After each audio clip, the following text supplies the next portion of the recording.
get a feeling for what's coming up in December, and then we'll finish up with a relationship reading, of course. A little bit of background, you will see that I have put up a picture of a lion once this video is done in pastels. It's a pastel painting, which I did. I'm doing pastel paintings. I used to do oils, but now I'm dabbling in pastels. I'm thoroughly enjoying it. I thought I would share it with you instead of my smiley face. Right, so let's get stuck into your reading, Aries. Let's see what's in store for you guys for the month of December. Right, first card up. Interesting. That's an interesting one for December. Ah, okay. Ooh, that card's also coming up quite a bit at the moment. So is that one. Oh my goodness, and you've got a whole clump coming out. Together, so they belong together. Okay, let's take one more. Oh, I think that's the one that showed up as the card for your reading, which is very good. Okay, so you get the Hermit card first. This is about going within and searching for the answers within. We are naturally inclined to outward referral. We always look for advice out there, for signs out there, for confirmation out there. But this card is all about looking within for the answers. So your intuition is going to be your guide at the moment. Spending quiet time alone will provide you with the answers.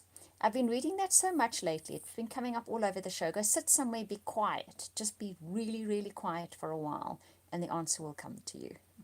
So that's going to be the major theme for the month of December for you. When you need answers, go sit somewhere quietly, and they will come to you. You get the Nine of Summer because it says wishes come true and dreams fulfilled. So potentially in December, some very important wish can be fulfilled for you. Something can drop into your lap that you've wanted for quite a while, that your heart has been genuinely yearning for, which is really, really nice. Be assertive, don't back down from what you believe in, okay? Aries is good at this, very good at this. Stick to your guns, Aries. If you believe in something in December, stick to it. If your heart and your soul are aligned on something, stick to it. Do not let people or situations throw you off your path or that which you are truly. Well, if you're truly aligned, you can't get thrown off, okay? But align yourself truly so that you don't get thrown off is basically what the underlying message for that card is. Because the wheel says,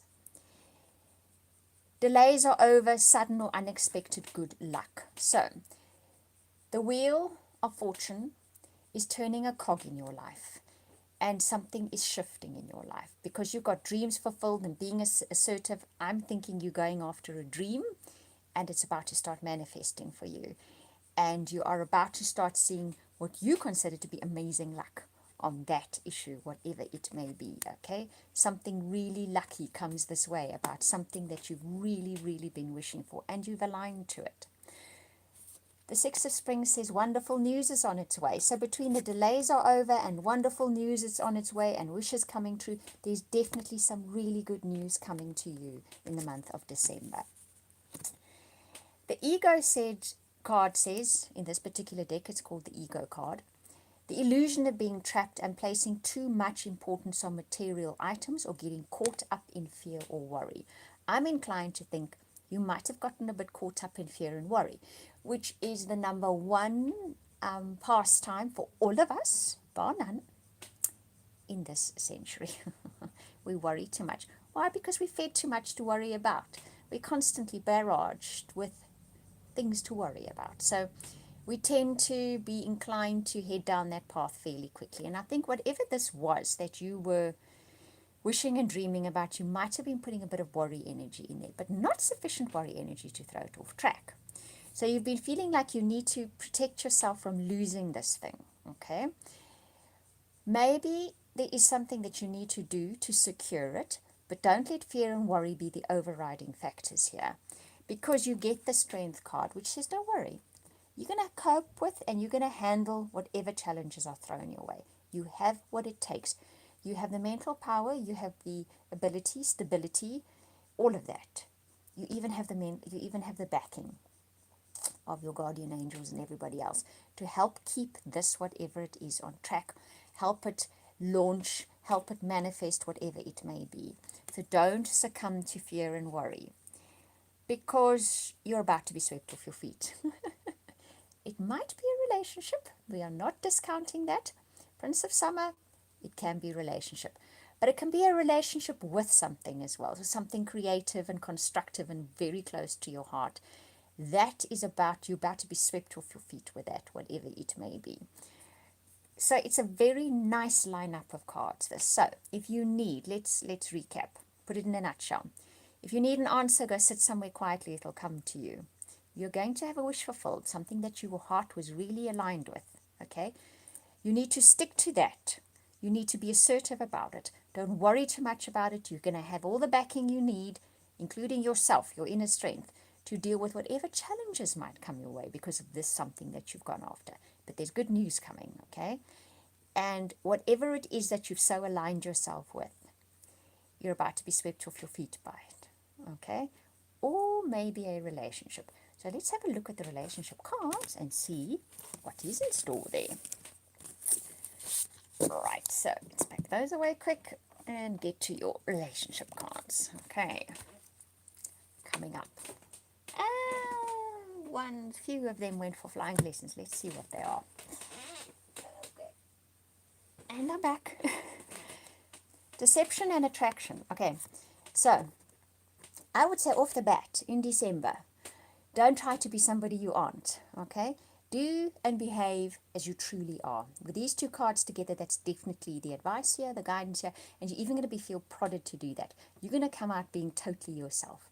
You're not going to pretend to an existing partner or even to a potential partner that you love something you don't love, or that you are somebody that you definitely don't intend ever being, or maybe the best version of yourself. You're not going to do that either. You're going to be you completely. And it's going to make you very attractive. It is. Being completely yourself is going to make you very attractive. Right, so that's not what the advertising world would like to tell us. But apparently, it is true, okay? Being truly, authentically yourself is very attractive. And it's going to come in very useful if you want to attract somebody new or you want to establish something better within an existing relationship. Totally being yourself, okay? Let's see what the other cards say. Okay. Right. Okay. All right, quite the lineup here. Right, so let's see here. So you get the pay attention to red flags, flirt, heart-to-heart conversations, unrequited love, honeymoon, and you deserve love. I see this lineup of cards. I'm going to put them like this so that you can see what I am talking about, okay? I would say that you may want to have some kind of knee-jerk reaction to something that a potential partner or an existing partner does. However, keep the energy you put out there light, okay? But do have that conversation. And you may feel like you're going to be rejected if you have that conversation. However, you get honeymoon and you deserve love. Now, honeymoon to me is about going and spending time in a different environment, or there's a foreigner involved. And you deserve love says you are lovable. So if we look at this whole collection of cards together, I'm going to say the message seems to be truly yourself. That's what's going to be attractive. Don't pretend to be something you aren't. When a button gets pushed, okay, that stems from being the way you were treated donkeys years ago, and now that button gets pushed and you want to respond or react in a certain way. First, take a deep breath, make it light, and then have that conversation with someone. But don't make it a heavy conversation, because what you are bringing is the past into that conversation. This is the messages coming through, right? If possible, go somewhere totally different to have this conversation. That can sometimes really work, by the way. You know, if you have that same conversation you've had 100 times over in the same room that you've been 100 times over having that conversation, there's a pretty much 100% chance the outcome is going to be the same as it always was. Have that conversation with a totally different attitude in a totally different environment, one that is not familiar to either of you, and you could have a very, very different outcome. For those of you that are single, I'm saying a foreigner is probably playing a role here, and you get into a conversation with them, and maybe you fear that kind of rejection, keep it lighthearted, keep it funny, and you will see a different outcome because you are lovable. Don't for a moment doubt that you are lovable. Okay? because that can make you feel like you could possibly get rejected, and then that's possibly what manifests. So keep it light and flirty. Even that conversation that you're going to have, keep it as light and flirty as you can, okay? And try to do it in a different environment.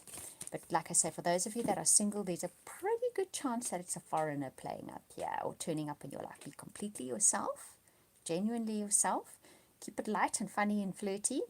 And don't worry about rejection, because if you worry about rejection, that's what's going to manifest. You are lovable. You definitely are. Right, so thank you for watching, listening, liking, subscribing these videos. I genuinely appreciate it. If you'd like a personal or private reading from me, I will put that link in the description box below. I do an amazing soulmate reading as well. If you celebrate Christmas, I'm wishing you a wonderful Christmas, sending you hugs and love for the month ahead. We will speak again soon.